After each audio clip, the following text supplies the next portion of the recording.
welcome to the AFRS Radio Playhouse. This is your master of ceremony, Jack Tierney, inviting you to another performance featuring a return engagement of two of our favorite stars, Louise Albritton and William White.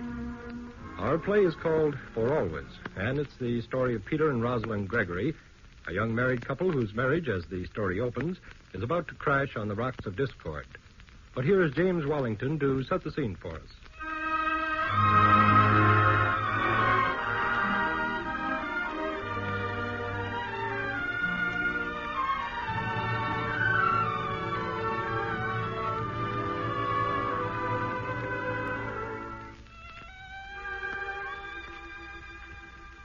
Peter and Rosalind Gregory are two average people who don't happen to live next door to you, but they might have. And you'd have said they were rather nice, good-looking, with a lot to be thankful for. He has a good job, and she has a nice home. They've been married for 5 years. All that tells you what they're like, but not what they are.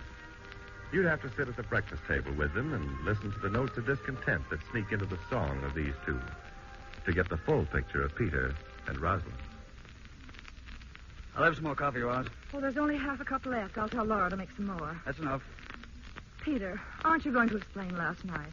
You broke up a very pleasant party, you know, by getting mad at Mike Foster. Well, I don't think he had any right to make fun of those family pictures in my album. Oh, he didn't mean it the way you took it. I never met the man until last night, and the first thing he did was to do cheap imitations of my grandfather. Look, I've known Mike for years, Peter. He happens Somehow or to other, be... your friends don't appeal to me. Since you've come back from Italy, you've been on edge about all our friends. Just because I don't like Mike Foster, don't blame it on the war. Oh, but isn't that? Well, let's not talk any more about it. I have to go to the office. But you haven't finished your egg. I don't want it. Peter. What? Peter, do you realize that for the past 6 months you and I have quarreled every single day? Keeping record? Don't be sarcastic, please. I'm serious. Sit down a minute, will you? It's a wise married couple that never tries to settle an issue over the breakfast table. Well, I don't think we're very wise. Okay, what's the trouble? Peter, marriage is supposed to bring happiness to people. Well, I have no objection to happiness. Then why can't we find it? Roz, you've been reading Ibsen again. No, but stop and think, Peter. You're always so irritable, and, well, I can't seem to be gay anymore. We used to be so terribly happy. Remember our honeymoon in Mexico? Well, what does it all add up to? It adds up to what an unhappy marriage always adds up to. One of these days we'll hang a sign on the house saying, "Here lived Peter and Roz Gregory. First they were happy, then not so happy, then miserable. That was the end." Oh, I'll get it. Hello? Hello, Mrs. Gregory? Yes? This is Miss Martin at the Child Placement Center. Oh, yes. How do you do? I have good news for you. We have a child for you, Mrs. Gregory. Oh, but there must be some mistake. We only applied last month. I've got to go, Roz. I'll be late to the office. Just a moment, Miss Martin. All right, Peter? Who's Miss Martin? Anyone we know? Oh, it's about that adoption paper we filed. They found one for us. Gee, I didn't expect anything so soon. They said it would take a year, maybe. Is it a boy? I suppose so. We asked for one. You know, Roz... Oh, what'll I do, Peter? Maybe having a child around might make a difference. Maybe that's what we need. Maybe it is. Hello, Miss Martin. Yes. I'm sorry. Tell me, is it a boy? A lovely baby boy, 8 months old. Can you come down to see him today? Oh, yes. Yes, I'll be there. Goodbye, and thank you.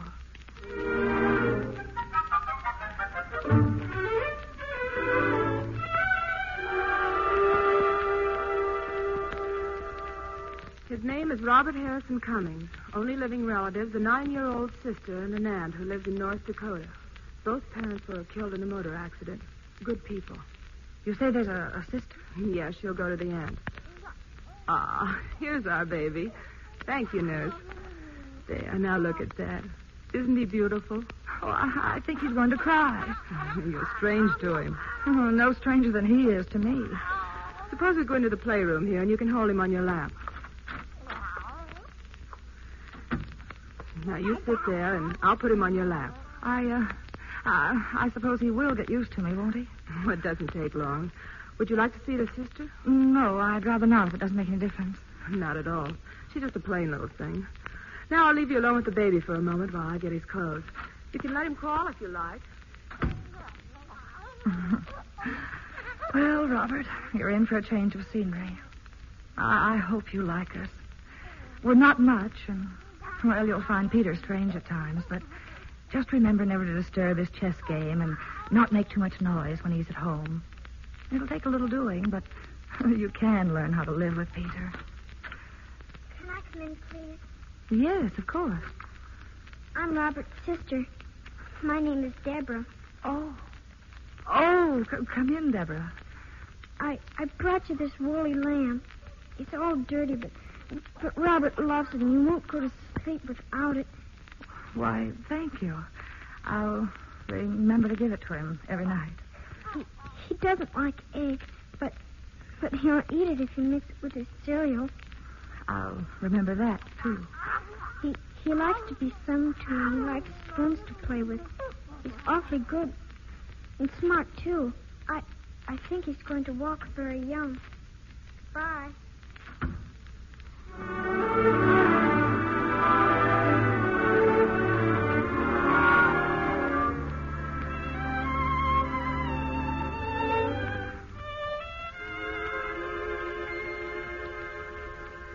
When will he wake up? I don't know. Don't you know how long babies sleep? I don't know anything at all about babies. Oh, do you like him, Peter? Yes. Is he supposed to be beautiful? Can't you tell? Well, all babies look alike to me. I wish he'd wake up. He will after a while. It's very late. Well, maybe he won't wake up until morning. Oh, I should have asked the nurse, shouldn't I? Oh, now let's go out very quietly. Well, let's go out and celebrate. We can't go out. Why not? Laura's here. She can watch the baby. Laura quit. She won't work in a house where there's a baby. Oh. Well, then we'll have to get someone else. I'll try to remember to phone at the office tomorrow. Yes, right away, darling, in the morning. Oh, and then you'll have to buy everything on this list. My gosh, what a list. All this for the baby? Uh-huh, and there'll be more. 100 diapers. What do they think he is, triplets? What's a bassinet? Oh, one of those folding bathtubs, I think. Oh, my gosh, this will take me all day to shop. Well, you'll have to do it. I can't leave the house. Well, I thought when you got a baby, everything went along with it. You know, like, well, when you buy an automobile. By the way, Peter, I may have to ask my mother to stay with us if this job gets too big for me. Your mother? Now, let's not get hysterical about this. Well, I'm not, but it's such a big job. Oh, for heaven's sakes, Roz. Women have been taking care of babies for years, single-handed. You can do it. But it's so complicated. Everything comes at me. I never get time to finish one thing before another begins. Formulae, baths, naps, dress, undress, change, playtime. Peter, really, Mother would be such a help. Well, I said if your mother walked in, I walked out, and I mean it. Oh, all right. I know how you feel, and I don't really blame you. We'll try to make up somehow. Sure, you can do it. But you may have to help, Peter. Oh, before I forget it, you must call up the diaper service, too. My gosh, do they have a service for that? My folks did all the changing themselves. Oh, it's a laundry, you dope. Oh. Do you like him, Peter? Well, sure, I guess so. I'll have to get used to a baby being a lot of trouble, though. It's important to like him, Peter. It's so important. We've got to.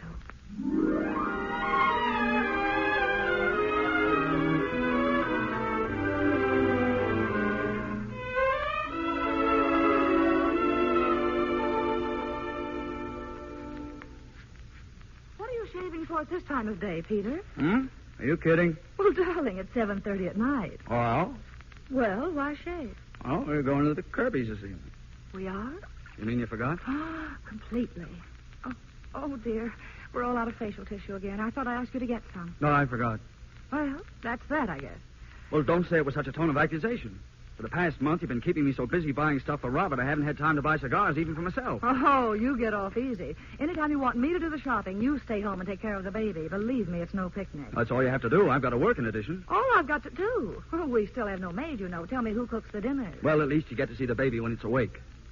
By the time I get home, he should sleep, and if I see him for 5 minutes in the morning, I'm lucky. Get up earlier, I do. Oh, no, I cut my face with this razor. Tell me, why don't you get an electric razor? Maybe it's too heavy. Get one for heavy beer. Listen, do I tell you what kind of lipstick to get? Let me decide what's best for my own face, will you?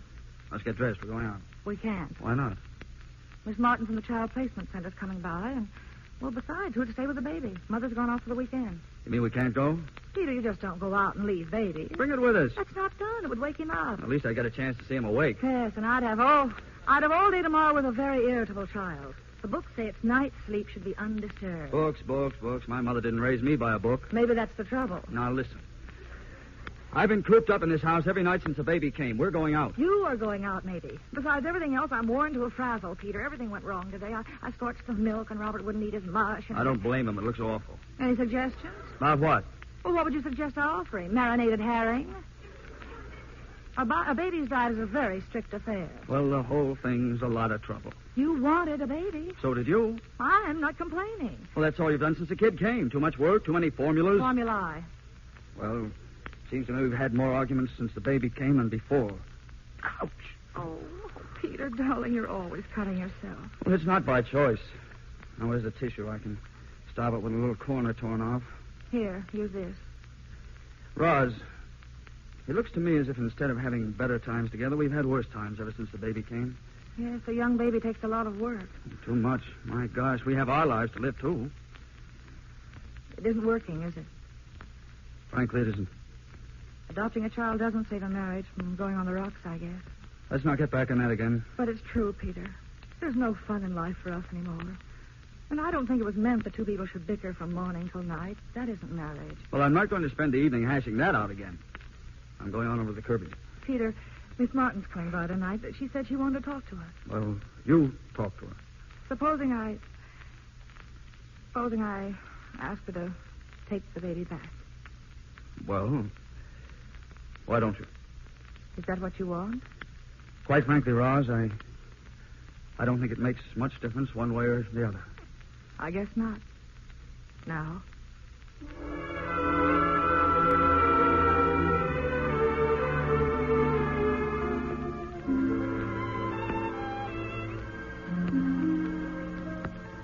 I hope I haven't intruded, Mrs. Gregory, but I promised little Deborah I'd come by. Oh, I'm glad you came. There's something I want to talk to you about, too. I'm just sorry Mr. Gregory isn't here. May I tell you first what my problem is? Of course. Well, Deborah's aunt, you remember I mentioned her. Yes, she lives in South Dakota. North Dakota. She's coming for her next week, and the child's simply obsessed with the idea of having these last few days with Robert.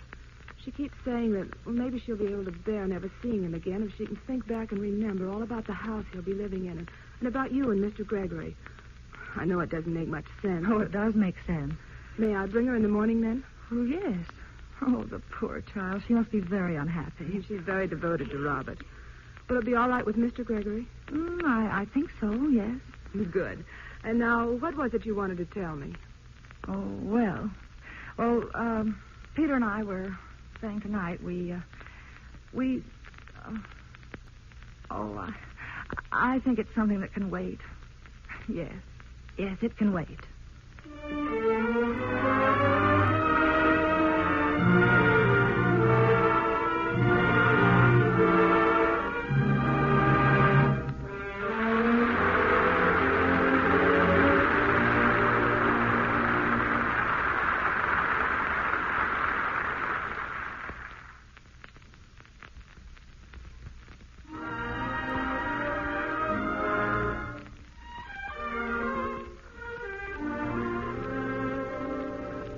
The next morning, Miss Martin brought Deborah to the house and left her there.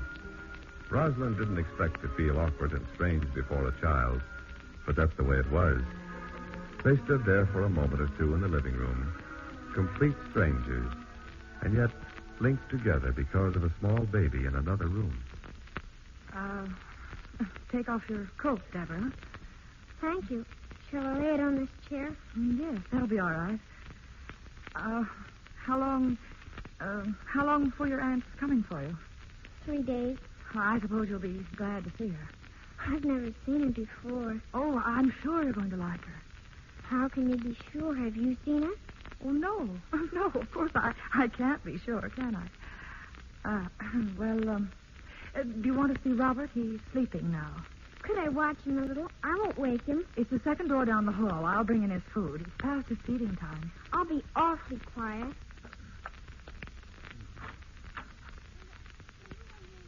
Why, Robert, you're awake. My goodness. Are you glad to see me? I'm not staying long. Just a couple of days. Oh, Robert, you want me to hold you, don't you? Now wait till I unpin the blanket. There now. Want to have me sing to you? You must be awfully happy, dear. This is such a pretty house. Rock-a-bye, baby, on the treetop. When the wind blows up.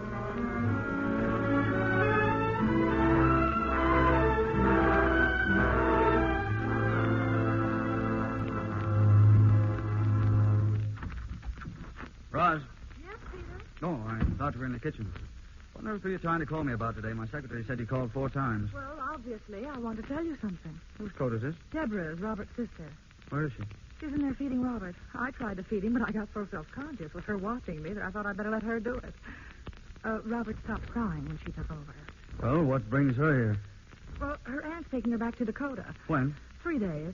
She asked to stay with Robert for the little time she had left. Wouldn't it have been simpler to take Robert back and let her spend those 3 days there? Well, I didn't tell Miss Martin that what we'd decided. Why not? I don't know, Peter.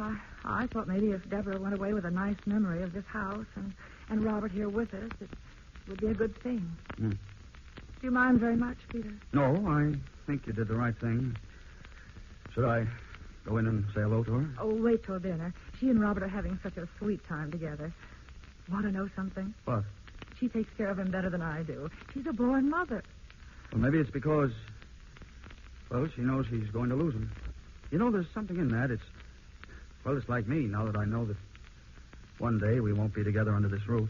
You still feel it's all slipping away, Peter? Might as well be honest with each other. We're old enough to face facts. Yes, I suppose we are. You know, I was thinking today, you and I haven't laughed together for a long time. Maybe it's a little thing to worry about. Oh, no, it's a big thing. I thought of it, too. A house without laughter is an empty house, isn't it?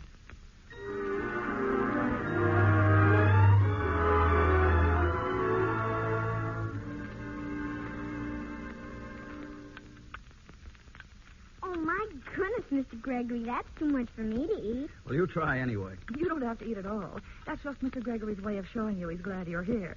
When he likes people, he gives them lots to eat. Do you starve people you don't like? No, I really don't, Deborah, but she's right. I remember the first time I met her. We went on a picnic, and I think I piled 9 hot dogs on her plate. You mean you remember that, Peter? Sure, and what's more, you ate them. I didn't. You did, too, just to impress me. Why, Peter Gregory, I ate exactly 2 hot dogs. I remember exactly because you said I was welching and you chased me down that hill and I fell into a mud puddle. Face down, you were a sight. It was all your fault. And then the way you tried to kiss me. Mud and all? Yes. You let him, didn't you? I would. Just to show the mud that would stick to it. Oh, my goodness, you're funny people. You're thinking of how silly I looked out there. Yes, I am. You did, you know. All right, go on and laugh at me. We both look silly. You should have seen yourself, Roz. All right.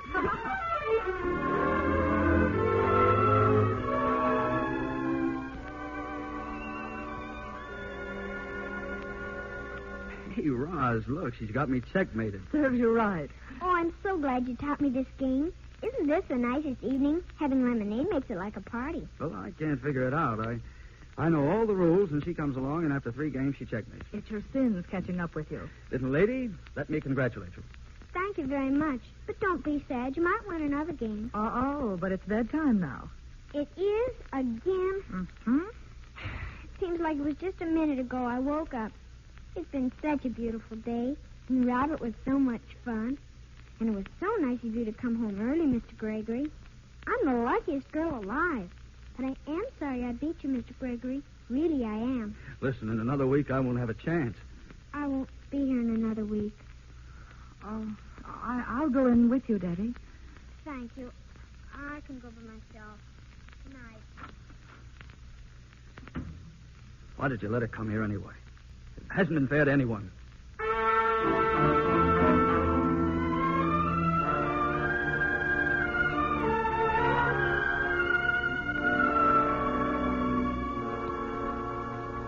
Don't stand there like a little stupid, Deborah. Get on your coat. Mr. Gregory has the car waiting for us. Yes, Aunt Ellie. And I hope you'll be a nice girl. Remember, beauty is as beauty does.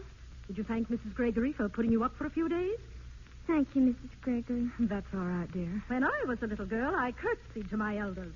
I'm afraid there'll be manners for you to learn. I hope I haven't wasted the train fare coming all this way for a little girl who is unmannered. No, ma'am. Oh, she's really a lovely girl. You'll see. Goodbye. Kiss Robert for me every night. Yes, I will. Oh, this is for you. A bracelet. It was my grandmother's. She gave it to my mother when she was a little girl, and then it was mine, and now it's yours, Debbie. To keep? And someday when I have a little girl. Yes, then it will be hers. We better get going. Trains don't wait. Goodbye. Goodbye, darling.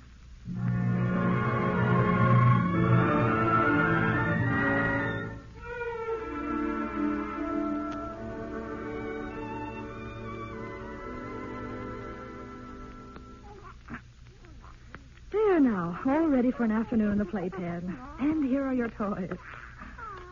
Oh, I don't know, Robert, whether I can stand apart with you now. I don't think I can.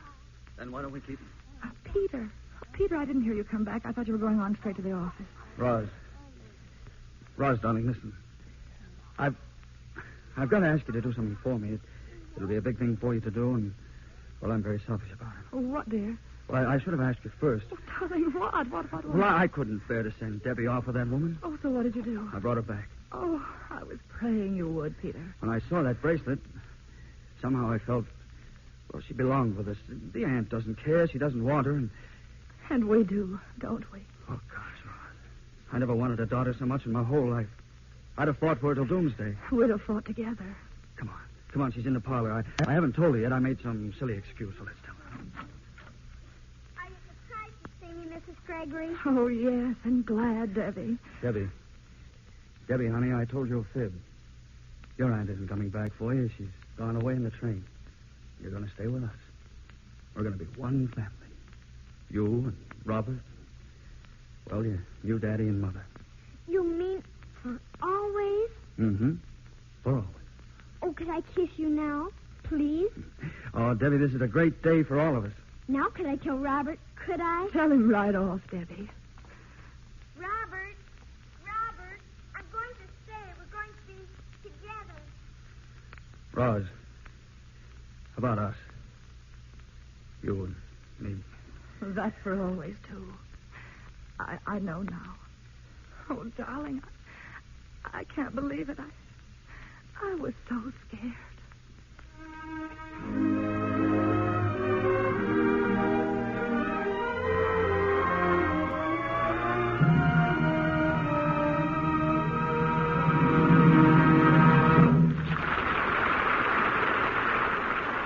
Thank you, Louise Albritton and William White, for your fine performances in today's play. And we hope you'll pay us another visit real soon. Well, time to ring down the curtain now at the AFRS Radio Playhouse. This is Jack Tierney saying goodbye and good luck.